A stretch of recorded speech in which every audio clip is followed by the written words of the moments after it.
Chester James here, Mother Goose News. I'm standing here at the edge of a giant crater that used to be a lovely pasture. Earlier today, a giant fell from the sky and made this crater, destroying hundreds of acres of grazing land, setting the people of this land free from his reign of terror. And here comes the young man who defeated the giant. Sir, excuse me, sir. Who? Me? Aren't you the boy who killed the giant? Well, I wouldn't put it that way. I cut down the beanstalk while gravity did the rest. What's your name? Jack. Jack, how did all of this happen?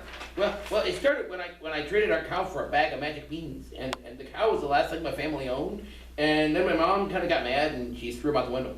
I don't blame her.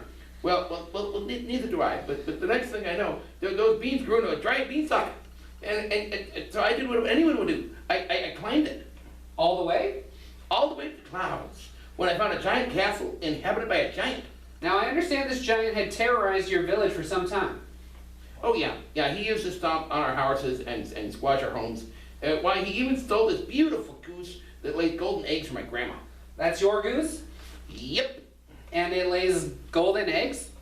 Ta-da! So how did you end up toppling the giant? Well, when I grabbed this here goose, she started squawking and woke the sleeping giant and sat up and chased me back to my beanstalk. I climbed down as fast as I could with just one thought on my mind. WWDD. WWDD? What would David do? You know that boy in the Bible who killed giant? Oh yes, I remember. Well, David only had two things. He had faith in God and a sling.